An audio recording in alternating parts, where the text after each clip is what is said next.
고통이 왜 두려운 것일까요?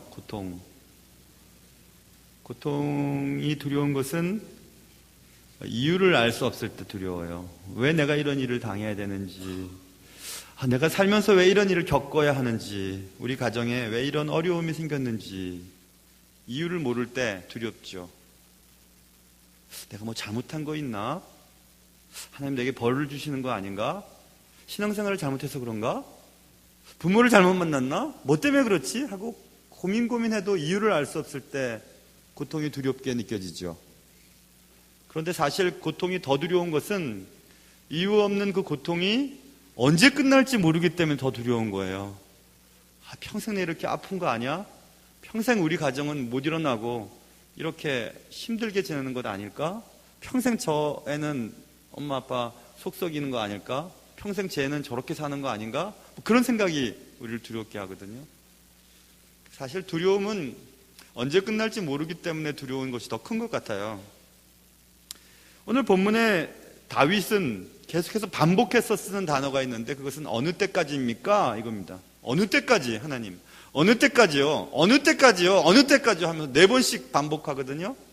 어느 때까지라고 하는 단어를 보면 그 뉘앙스보다는 오늘 여러분 가지고 계신 혹시 영어 성경 갖고 계신 분들은 how long이라고 하는 번역이 더 잘 뉘앙스가 맞아요. 언제까지, 얼마 동안, 얼마나 오래 하나님 이 일을 견뎌야 되는데요. 이 얘기입니다. 다윗은 얘기해요. 하나님, 얼마나 오래 나를 잊으시겠습니까? 1절. 하나님, 얼마나 오랫동안 내게서 숨으실 것입니까? 2절. 내가 얼마나 오랫동안 근심하며 살도록 내버려 두실 거예요? 2절 하반절.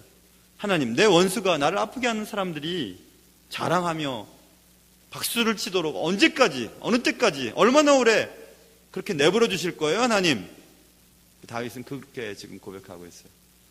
언제 끝날지 모르는 고통, 언제 끝날지 모르는 이 아픔, 그것 때문에 다윗은 지금 고민하고 있는 것입니다. 그래서 다윗은 지금 되게 힘든 것 같아요. 자신의 고통이 왜라고 하는 것은 두 번째고, 언제 끝나기만 하면, 한 달? 혹은 1년 동안만 고생하면 끝난다고 생각하면 좋을 것 같은데, 그게 언제 끝날지 모르는 것 때문에 지금 다윗은 힘든 겁니다. 그래서 다윗은 1절부터 4절까지 내용을 쭉 요약해보면, 하나님, 더 이상은 안 되겠습니다. 이렇게 얘기하고 있어요. 왜냐하면 본문의 3절과 4절에 보면, 하나님, 나 지금 두렵습니다. 내가 사망의 잠을 잘까 합니다. 이 말은, 하나님, 나 죽고 싶어요. 나 도저히 못 견디겠어요. 도저히 못 견디겠습니다. 죽는 게 나을 것 같아요. 이렇게 얘기하고 있는 거예요. 4절에도 하나님, 나 정말 두렵습니다. 원수가 나를 흔들릴 때마다 기뻐합니다. 나를 흔들어 놓고, 나를 힘들게 해놓고 기뻐합니다. 못 살겠어요, 하나님. 그렇게 지금 다윗이 얘기하고 있어요. 우리도 살아가면서 이처럼 모든 것을 포기하고 싶은 때를 만나게 됩니다. 사람들로부터 거절을 당하거나 배우자와의 사별도 큰 아픔이지요. 가족 간의 다툼도, 심각한 질병, 끔찍한 외로움, 견딜 수 없는 소외감 같은 것들, 애써 참아보고 또 견뎌보지만 결국 두려운 현실 앞에 무릎을 꿇게 됩니다. 더 이상은 안 되겠습니다. 더 이상은 못할 것 같아요. 다윗도 포기하고 싶었던 것 같습니다. 거의 손을 놓아버리려는 것 같습니다. 어느 때까지요? 어느 때까지요? 얼마나 오래 기다려야 되는데요? 하고 얘기하면서, 하나님, 나 차라리 죽고 싶어요. 이렇게 얘기하고 있죠. 죽을 것 같아요. 그런데 희한한 것은 4절까지는 계속 다윗이 추락하다가 5절, 6절에 보면 팍 올라가는 것을 볼 수 있어요. 독수리가 막 날개를 치며 하늘로 올라가는 것처럼. 보세요. 5절, 6절 보면, 내가 기뻐하겠습니다. 찬송하겠습니다. 주께서 내게 선을 베푸신 것에 대해서 노래하겠습니다. 이렇게 얘기하고 있거든요. 갑자기 바뀌었어요.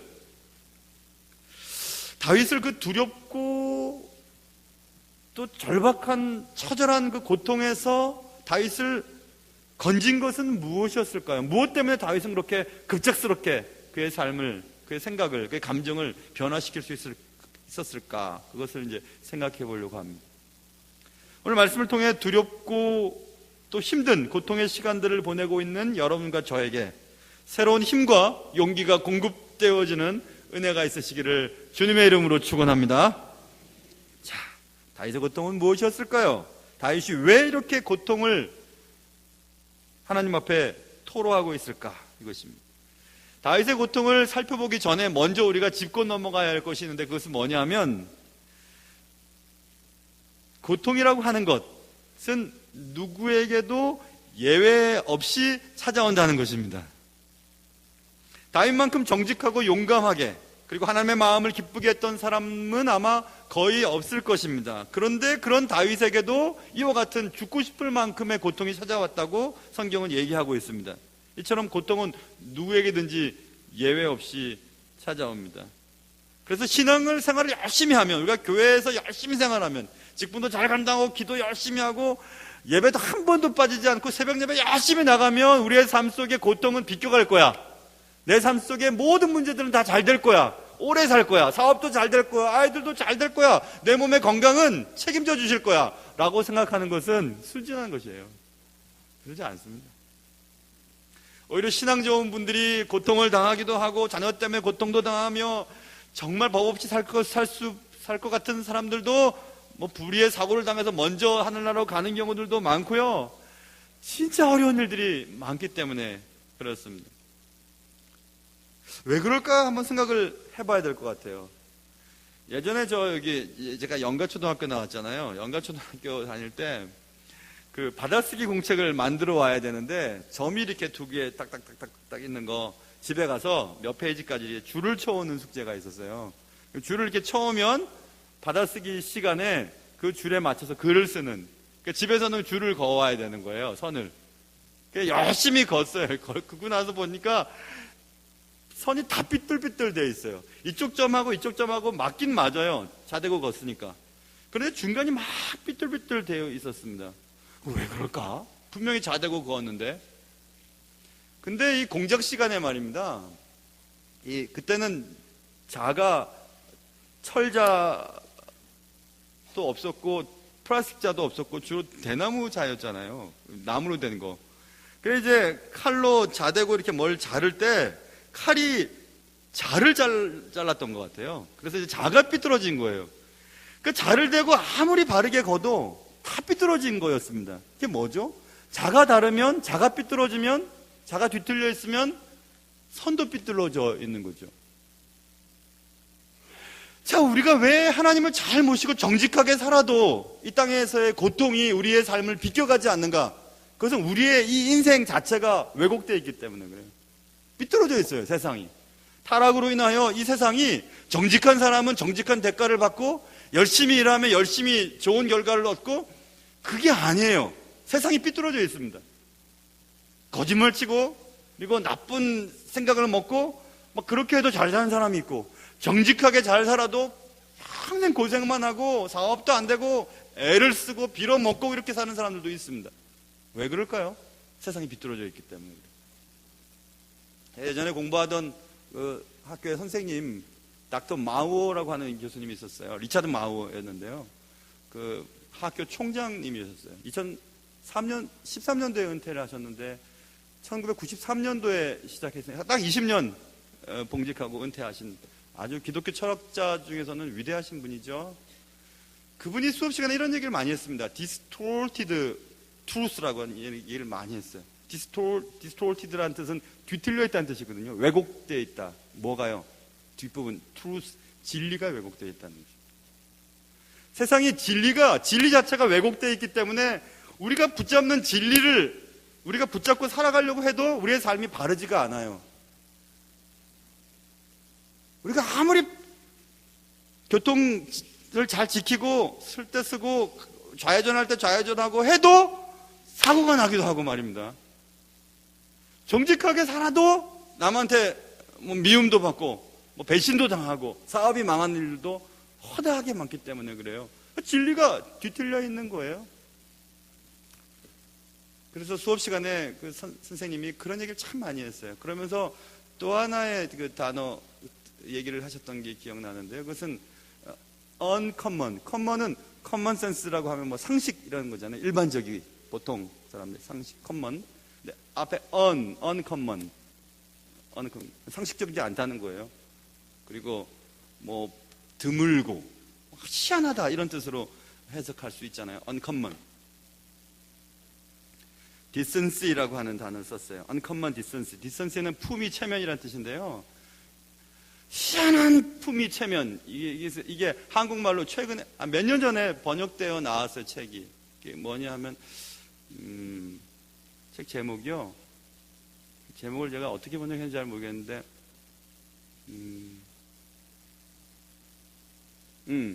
무례한 기독교라고 번역을 했더라고요. 무례한 기독교. 그게 무슨 얘기냐면요, 전혀 상식적이지 않은 그리스도인,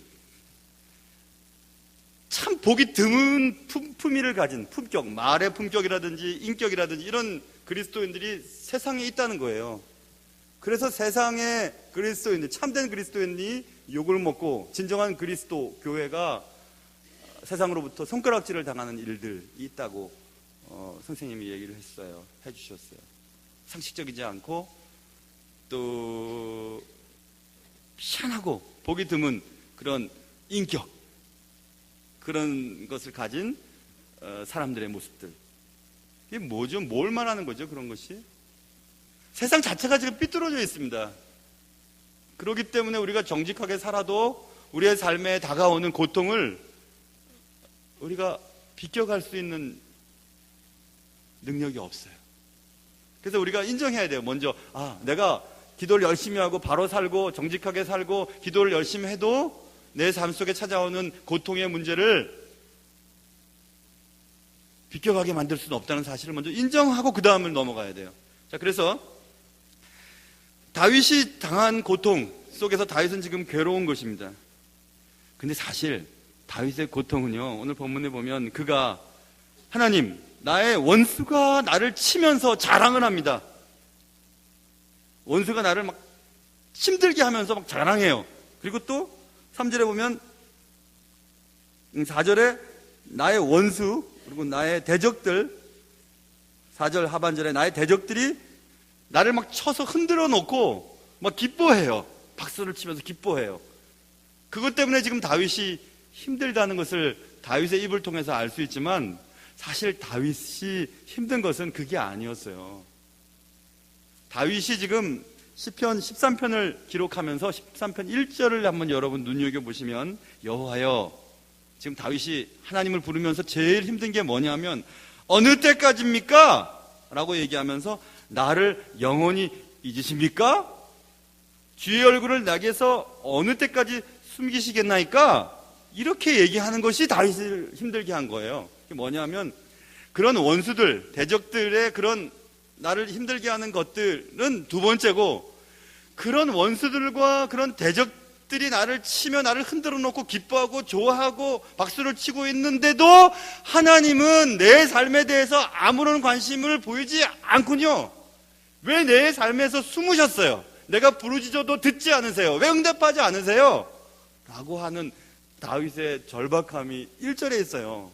뭐냐면 다윗의 마음을 힘들게 한 것은 내가 그토록 믿는 하나님, 온 세상을 제대로 통치하시는 하나님, 옳은 것은 옳다고 하시고 그른 것은 그르다고 말씀하시는 그 하나님의 현존이 느껴지지 않기 때문에 지금 다윗은 괴로운 거예요. 하나님의 부재하심, 하나님 곁에 계시지 않은 것 같아요. 그러니까 이런 일이 생기는 거지. 내가 그렇게 기도해도 하나님 응답하시지 아니하고 원수들을 계속 그렇게 내버려 두시는 하나님, 그러니까 지금 다윗은 괴로운 것입니다. 며칠 전 새벽 예배 시간에 그 얘기 드렸잖아요. C.S. 루이스의 두려움에 대한 고백이 그의 글 속에 있어요. C.S. 루이스가 가장 세상을 살면서 두려워했던 것은 이것이었습니다. 그의 말을 들어보세요. 내가 가장 두려워한 것은 하나님이 존재하지 않을지도 모른다는 것이 아니라, 내가 가장 두려워했던 것은 그분이, 하나님께서 선한 존재가 아닐지도 모른다는 생각 때문이었다. 여러분 이해하실 수 있으세요? 하나님이 계시지 안 계시고 그게 지금 두려운 게 아니라, 하나님이 계시지만 세상을 이렇게 내버려 두시는 것을 보면 하나님은 선한 존재가 아닐 거야 라고 하는 의심이 드는 것이 두려웠었다고 얘기를 하고 있어요. 충분히 이해가 되는 얘기입니다. 우리가 주의 말씀 안에서 제대로 살려고, 정직하게 살려고, 하나님 뜻대로 애써서 살아가 보려고 하지만은 우리 속에 막 그냥 밀물처럼 닥쳐오는 고통의 문제를 닥치게 되면 우리는 그런 고민에 빠지죠. 하나님, 내가 뭘 잘못했는데 이렇게 됐나요? 혹은 하나님, 언제까지 이런 고통을 내게서 걷어가지 않으실 것입니까? 하나님, 언제까지 숨으실 거예요? 언제까지 이대로 두실 것입니까? 라고 지금 다윗은 고백하고 있는 거죠. 왜 다윗의 고통이 느껴져요? 다윗이 되게 힘들었겠구나. 다윗이 단지 자기를 힘들게 하는 원수나 대적 때문에 힘든 게 아니고, 그 원수와 대적을 빨리 처리하지 않으시고, 내가 이렇게 힘들어 하는데 하나님께서는 내게 응답하시지 않고 오히려 하나님은 내 삶 속에서 숨으시는 것 같은 느낌을 받았을 때 다윗이 고통스러워 했다고 얘기하는 겁니다. 언제까지 나를 잊으시겠어요? 언제까지 숨으시겠어요? 언제까지 그렇게 하시겠어요? 얼마나 오랫동안 기다려야지 이 문제가 해결되는 것입니까? 하나님의 현존이 느껴지는 것입니까? 라고 지금 다윗이 고백하고 있는 거죠. 그래서 다윗을 힘들게 한 것은 원수, 대적 때문이 아니고 원수와 대적을 그대로 두시는 것, 그리고 내가 기도해도 그 문제를 빨리 해결하시지 않는 것 때문에 지금 다윗은 고통스러워하고 있는 것입니다. 구체적으로 한번 들어가 볼까요? 다윗의 인생을 기록한 성경을 보면 다윗을 힘들게 했던 것은 다윗이 아무 죄도 짓지 않았는데 단지 시기심 때문에 그의 육체적으로는 장인이었던 사울이 다윗을 계속해서 죽이려고 했어요. 온 군사를 풀어놓고 다윗을 잡아 죽이려고 했죠. 다윗이 사울을 몇 번씩이나 용서를 하고 목숨을 보존시켜 주었는데도 불구하고 그 다윗을 잡아 죽이려고 했습니다. 언제까지 내가 그렇게 해야 되는데요, 하나님? 언제까지 그렇게 해야 되는데요? 이것입니다. 자신이 낳은 아들 압살롬으로 인하여 죽을 뻔했던 일도 있었죠. 그리고 자신 곁에서 자신의 큰 힘이 되어 주어야만 하는 사람이 배신을 합니다. 압살롬 편으로 막 넘어가 버려요. 그래서 시편 41편에 다윗이 얘기하거든요. 내가 신뢰하여 내 떡을 나눠 먹던 나의 가장 가까운 친구가 나를 대적하여 그의 발꿈치를 들었습니다. 날 대적했습니다. 이런 것입니다. 그것이 다윗을 아프게 했죠. 그러나 다윗을 더욱 고통스럽게 했던 것은 그런 상황 가운데 하나님은 도대체 뭘 하시는 거예요? 언제까지 내가 이렇게 해야 되는데요?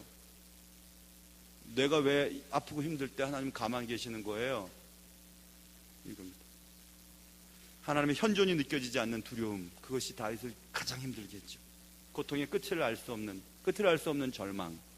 어느 때까지요? 얼마나 오래요? How long?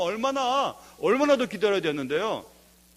얼마나 저 대적들을, 원수들을 내버려 두실 건데요? 얼마나 저는 이유 없이 고통을 당해야 되는데요? 지금 다윗은 그렇게 고백하고 있는 것입니다. 우리도 역시 때때로 이유 없이 고통을 당할 때가 있죠. 근거 없이 떠버리들로 인한 상처, 가까웠던 사람들로부터 받은 심각한 모욕, 그리고 극심한 고통 가운데 하나님이 숨어버리신 것 같은 절망감.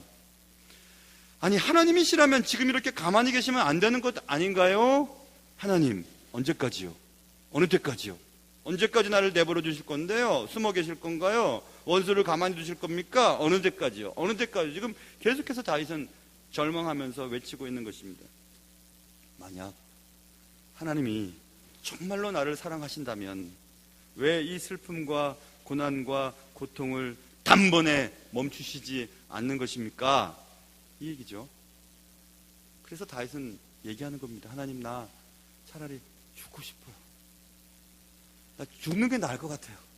더 이상은 못 살겠어요. 더 이상은 안 될 것 같아요. 이게 지금 3절과 4절이에요. 나도 잘 모르겠어요. 내가 내 몸을 어떻게 할지 모르겠어요. 두려워요. 나 사망의 잠을 잘까 합니다. 그들이 나를 막 흔들 때, 막 나를 흔들 때, 그들이 나를 흔들면서 내가 흔들리는 것을 보고 기뻐하는 거 도저히 못 보겠습니다. 이렇게 지금 외치고 있죠. 그래서 다윗은 얘기합니다. 하나님, 날 좀 생각해 주세요. 3절, 여호와 하나님, 여호와 불렀다가 1절에서는 여호와, 내 하나님, 여호와 천지를 만드신 하나님, 근데 나의 하나님, 날 좀 생각해 주세요. 생각해 주세요. 나밧라고 하는 히브리 단어 나밧은요, 날 좀 주목해 주세요. 날 좀 봐주세요, 이 뜻이거든요. 하나님 좀 어디 가지 마시고 좀 날 좀 봐주세요. 내가 지금 어떤 형편에 있는지 좀 봐주세요, 하나님. 날 좀 봐주세요. 주목 좀 해주세요. 이렇게 지금 얘기하고 있어요. 그거 좀 응답해 주세요. 3절. 대답 좀 하시란 말입니다. 이 상황을 어떻게 하시는지. 내가 잘못했으면 날 쓸어버리시든가, 저 사람 잘못했으면 저 사람 쓸어버리시든가 하세요. 하나님, 가만히 있지 마세요. 여러분 이런 경험들이 있으세요? 지금 다윗은 그거 지금 고민하고 있는 거예요. 최근에 어떤 책을 읽다가 마더 테레사가 이런 얘기를 했더라고요. 사랑이 뭘까? 사랑이란 타인의 아픔을 함께 아파하는 마음이 사랑이래요. 타인이 지금 아파하고 있는데 내가 함께 아파해요. 그 사람의 아픔을. 사랑이랍니다. 맞죠?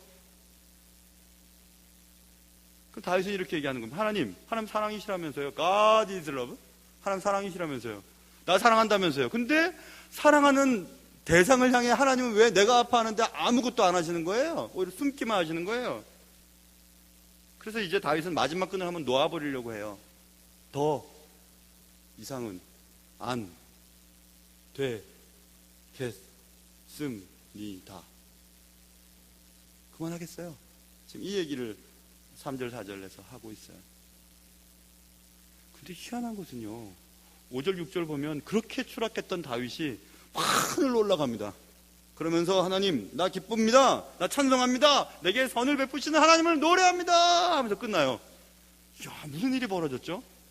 4절까지 계속해서 추락했던 다윗이 5절부터 시작해서 다시 막 하늘로 올라가서 기뻐하며 찬양하면서 그의 시를 끝내고 있습니다. 무슨 일이 벌어졌길래 이러죠? 다윗의 글은 정말 처절해요. 이 13편을 영어 성경도 좋고요, 또 히브리 말이 조금 하시는 분은 히브리 말로 읽으시든지, 자신의 언어를 할 수 있는 분들은 그 언어로 뉘앙스를 비교해 가면서 시제를 분석해 가면서 읽어보세요. 다윗이 지금 얼마나 처절하게 하나님 앞에 외치고 있는지가 느껴져요. 다윗은 정말 죽을 지경입니다. 다윗의 고통이 얼마나 큰지 그는 처절한 단어를 사용해서 설명하고 있습니다. 다윗은 원수와 대적으로 인해 비통했고 하나님의 부재하심 때문에 절망했죠. 다윗의 고통 견딜 수 없을 지경에까지 가버렸습니다. 내가 사망의 잠을 잘까 하오며 내가 스스로 나의 목숨을 끊을지도 모르겠어요. 죽고 싶어요. 죽을 지경입니다. 내가 흔들릴 때 대적들이 나를 보고 기뻐하니까요, 못 견디겠어요. 어떻게 해서 다윗이 갑자기 회복됐을까요? 여러분, 오늘 아무리 본문 말씀을 우리가 읽어봐도 무엇 때문에 지금 갑자기 4절 끝과 5절의 시작이 달라지는지를 모르겠어요. 근데 한국 번역에서 하나 놓쳤어요. 하나 놓친 게, 영어 성경을 갖고 계신 분은 5절 앞에 접속사 하나가 들어가 있어요. 그것은 but, 그러나라고 하는 단어가 들어있어요. 그거 지금 해석 안 했어요, 한국 성경이. 그러나라고 하는 단어가 들어있어요. 앞에 모든 상황을 완전히 뒤집는 단어가 그러나잖아요. 그 사람은 공부도 잘했어요. 재산도 많았어요. 결혼도 잘했어요. 높은 지위에 올랐어요. 그러나 빨리 죽었어요. 아무 소용없죠. 그러나라고 하는 게 들어있어요, 여기 5절에. 그러나라고 하는 히브리어 접속사가 생략되어 있습니다. 그러나 대부분 영어 성경에는 분명히 but이라고 하는 접속사가 들어있고요, 원어도 들어있습니다. 그래서 5절을 읽을 때 우리는 but을 넣어서 읽어야 돼요. 자, 보세요. 어느 때까지 하나님 나에게 숨기시겠습니까? 어느 때까지 응답하시지 않으시겠습니까? 어느 때까지 원수가 저렇게 하도록 내버려 두시겠습니까? 어느 때까지 대적이 저렇게 하도록 내버려 두시겠습니까? 하나님, 난 죽고 싶어요 라고 얘기해놓고, 그러나 하나님, 그러나 나는 오직 하나 붙잡을래요. 그 뭐냐 하면, 오직 주의 사랑을 붙잡겠습니다. 여기 사랑은 여러분과 제가 좋아하는 헤세드예요. 히브리말 헤세드. 이 헤세드라고 하는 단어는 사랑으로 이렇게 표현했지만, 이 사랑이라고 하는 단어로는 충분하지가 않아요. 사랑, 영어 성경으로는 잘 번역한 성경들도 있는데요, 보통 unfailing love예요. fail 하다는 건, 난 실패했어요, 난 떨어졌어요, 나는 결혼도 깨졌어요, 나는 사업도 실패했을 때 fail이잖아요, 그죠? fail, 성적도 F 학점이라고 그러잖아요, 그렇죠? unfailing love. 여기서 사랑하는 이 사랑 헤세드는, 그러니까 실패하지 않는 사랑. 상황이 이렇게 힘들고 하나님은 계시지 않는 것 같고 원수들은 다 날뛰고 있고 나를 괴롭히고 있는데, 그러나 나는 하나 딱 붙들게요. 오직 하나는 붙들 텐데, 그 붙드는 그 하나가 뭐냐면 하나님의 실패하지 않는 사랑이에요.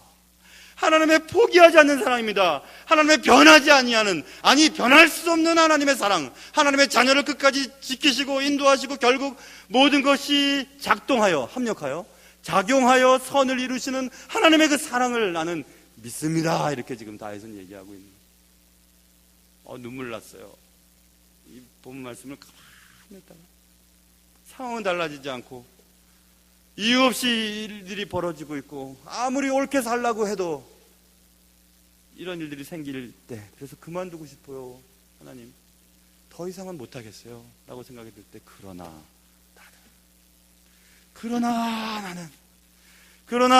나는 오직 주의 사랑을 의지하겠습니다. 이렇게 얘기하는 거예요.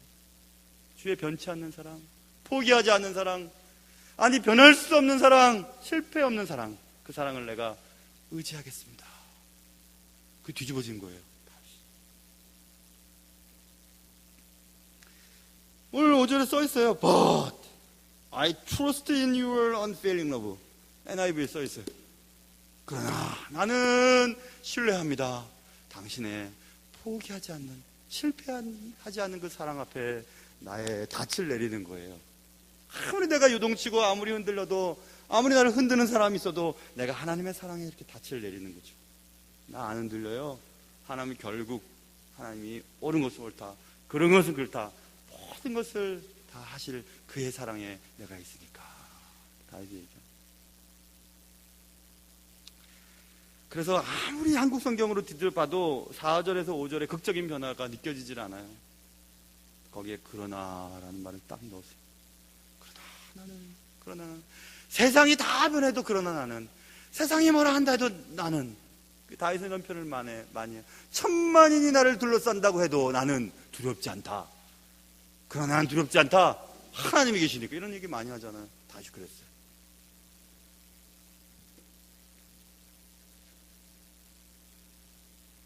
그리하여 다윗은 이제 그 사랑을, 하나님의 그 포기하지 않고 실패하지 않는 그 사랑을 생각하니까 저 마음속의 구석에서 기쁨이 이렇게 올라오는 것이 느껴지는 거예요.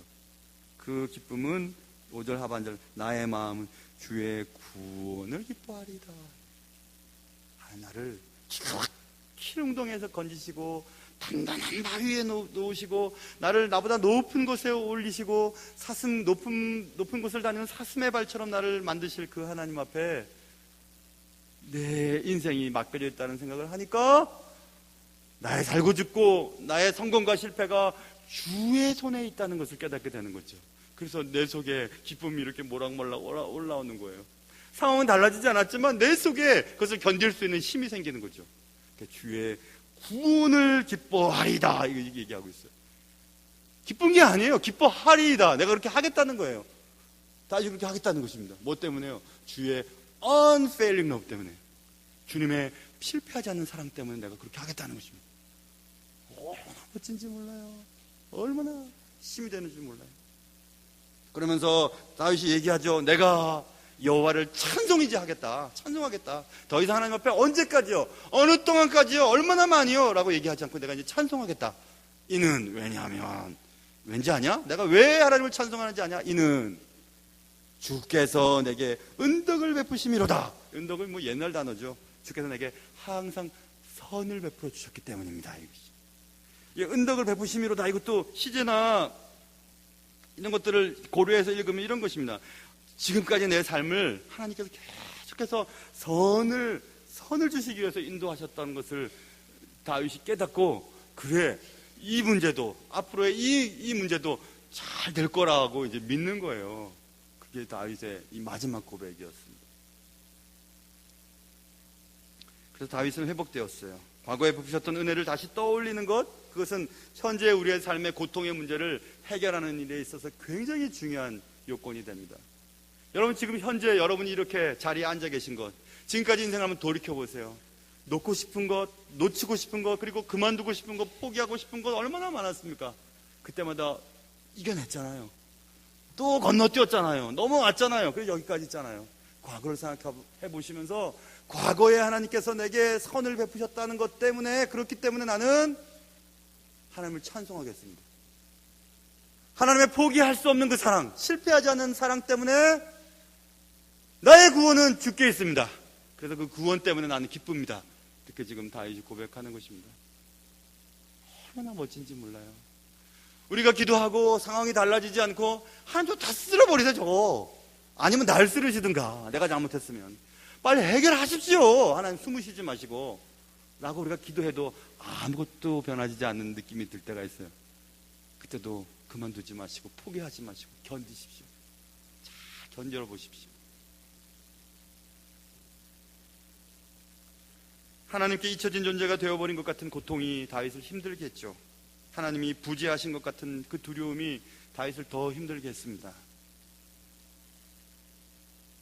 그리하여 다윗은 삶에 대한 의지조차 사라져버린 그 순간, 하나님 죽는 게 차라리 낫겠어요 라고 말하던 그 절망의 늪에서 밖으로 뛰쳐나올 수 있었죠. 여러분, 세상을 살아가다 보면 항상 좋은 일만 있는 것은 아니죠.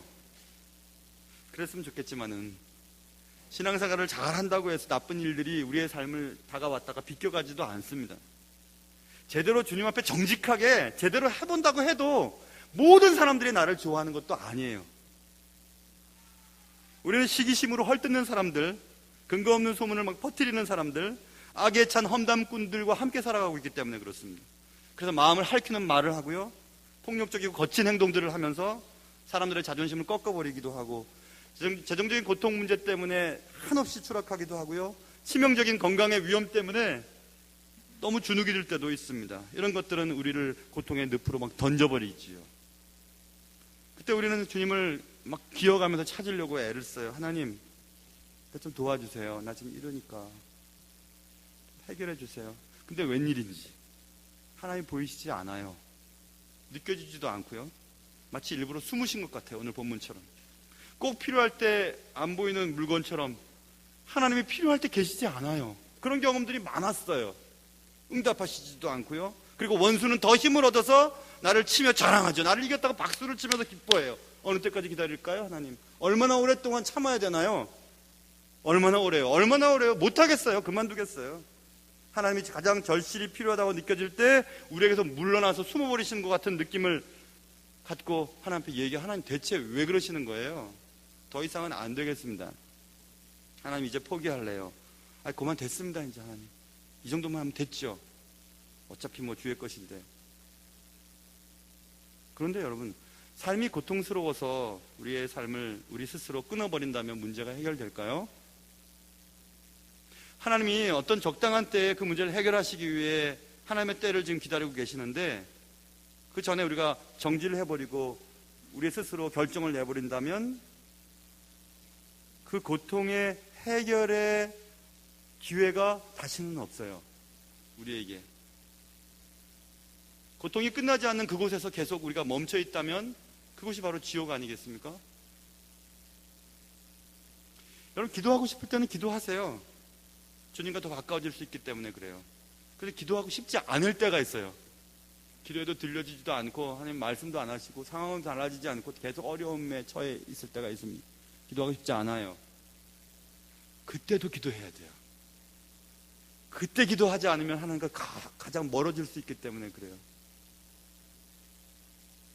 고통의 원인은 해결되지 않고 고통스러운 상황은 더욱 심각해지고 더 이상은 안 되겠다고 다 그만두고 싶다는 생각이 들 때 다윗이 그랬던 것처럼 그러나 나는 라고 고백하시기 바라요.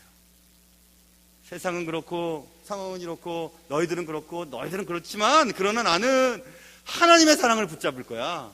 하나님 포기하지 않으시거든. 하나님 변치 않으시거든. 하나님은 정말 사람의 어떤 말들이나 상황이나 여러 가지 뭐 대세나 이런 것들 때문에 하나님이 옳은 것은 그러다고 그런 것은 옳다고 말하시지 않거든. 하나님은 진짜시거든. 그 하나님의 사랑에 내가 있거든.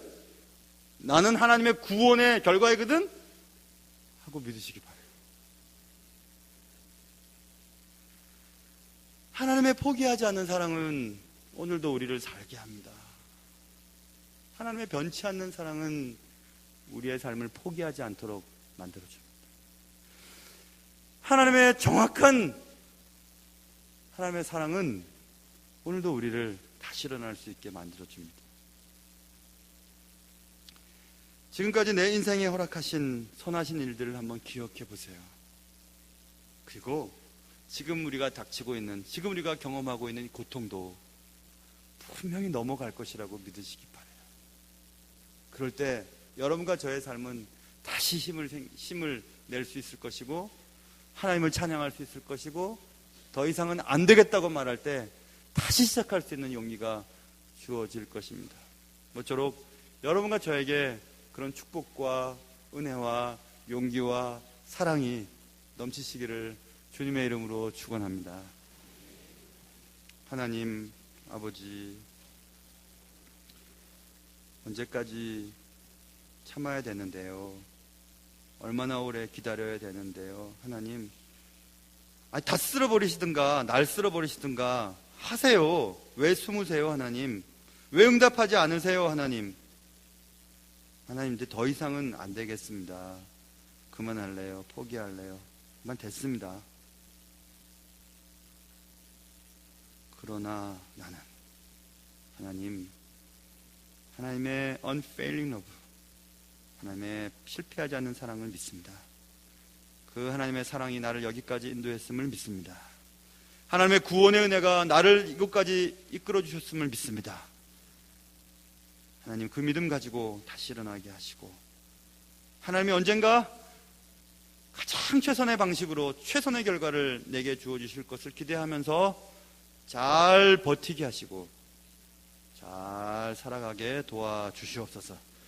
주의 은혜를 간구하며 우리의 삶의 모든 것 되신 예수님의 이름으로 기도합니다. 아멘.